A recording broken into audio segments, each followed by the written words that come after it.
Guys, we're in some serious trouble. I know I don't normally make serious videos like this, but gaming has been getting more expensive by the year for a while now. But right now, it's accelerating even more. Consoles that were already jacked up are going up again. And the biggest game of the decade is straight up locking core content behind a $100 paywall like it's literally no big deal. If you thought $70 games were the peak of greed, buckle up. The industry isn't just testing the waters right now anymore. They're diving headfirst into making this hobby something only the rich can comfortably enjoy. And the worst part, they're barely pretending otherwise. Microsoft just announced another global Xbox Series price increase effective August 1st. The 512 gigabyte Series S that was supposed to be the most affordable way of console gaming jumps to $100, jumps $100 more to $499. The 1 terabyte models up $150, and they're discontinuing the 2 terabyte variant entirely. This is the third hike in a short span. What started as temporary macroeconomic adjustments has become the new normal. Do you guys remember when consoles literally got cheaper over a generation, or whenever they've been out for 6 years, they get a little bit cheaper? Yeah, those days are completely gone. Supply chain issues, tariffs, component cost, the RAM monopoly, the RAM mafia out there breaking kneecaps. Yeah, they've got excuses that just keep stacking higher and higher and higher, when in reality, they are literally driving the shortage. They are creating these problems. They're some of the main pushers behind these AI data centers. And let's be real, storage and memory prices have exploded 2.5x. Yes, that is the truth. And they're expected to double again, says Xbox. AI data centers are hoovering up components.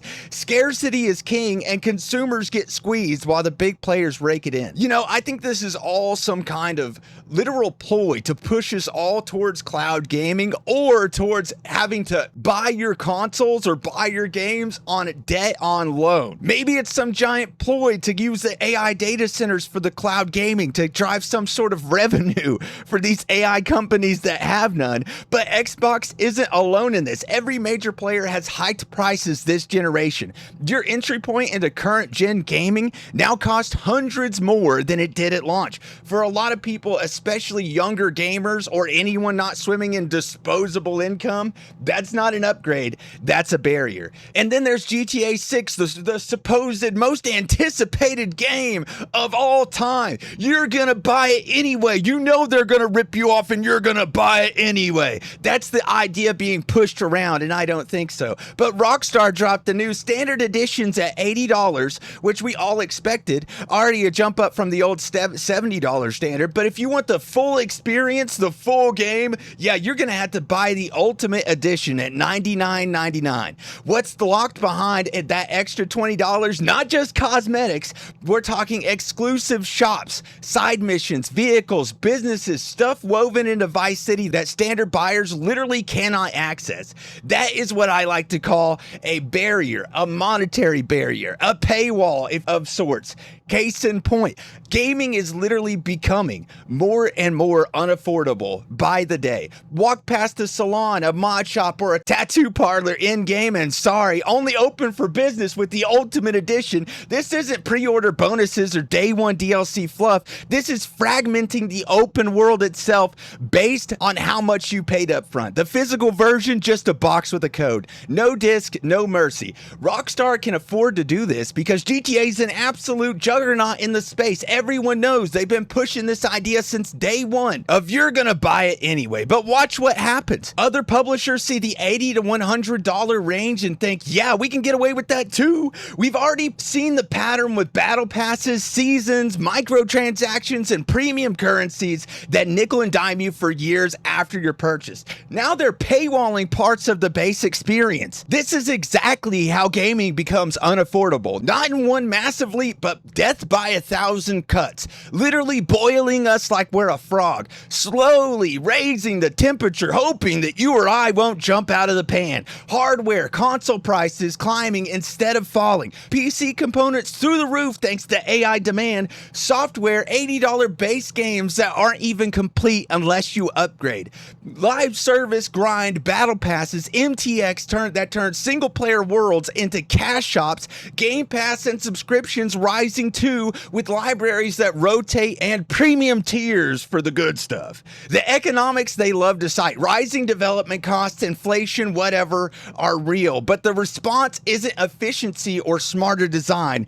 It's charge the customer more, deliver the experience in slices. They know a dedicated fan base will pay. They bet on FOMO and hype carrying the rest. Meanwhile, the average person is looking at their budget and realizing a new console plus a couple of big games is now a serious financial decision, not a casual entertainment. This is gaming becoming more unaffordable by the day. This is gaming eventually going to becoming more niche by the day. I talk about this stuff a lot because the pattern is obvious. Companies aren't scrambling to make games more accessible anymore. They're using every excuse, AI boom, component shortages, macro conditions, to justify squeezing harder. The scarcity works in their favor. Higher prices, tighter supply, record profits. Why change the course? And the customer is caught in the middle. Parents trying to get their kids into gaming, good luck. Students, casual fans who just want to unwind, the barrier keeps rising. Gaming used to be one of the more consumer-friendly hobbies, affordable hardware, games that lasted.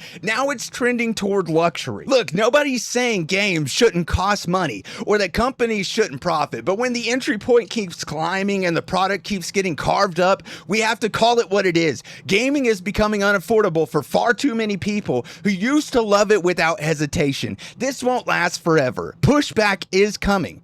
Whether through waiting for sales, supporting indies and smarter alternatives, or simply refusing to play the addition upgrading game.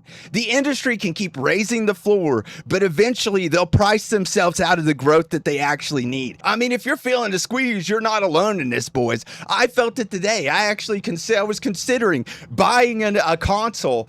I know, right? Insane. Definitely not a good financial decision, but I was actually thinking about buying a console, and I started to look at prices, and as soon as I did, Xbox launched this FOMO of increasing console prices. It's insane. It just proved to me like, oh, I probably shouldn't get into the console space, considering they want you to pay a subscription to use your own internet still, okay? This is ridiculous. It's getting more ridiculous by the day. You guys let me know down below what you think about that. Paper or plastic? Paper being good, plastic being bad. I'm gonna go with plastic. I think it's plastic as fuck, boys. It's plastic through and through. We see through this push towards cloud gaming or buying consoles and games with debt kind of thing that they're going towards. They create the scarcity, they create the need, and then they sell you the cure. Okay, this is ridiculous. It's getting more ridiculous by the day. You guys let me know down below what you guys think about that, paper or plastic. I love all of you. Make sure you like the video if you want YouTube to count your view as a view,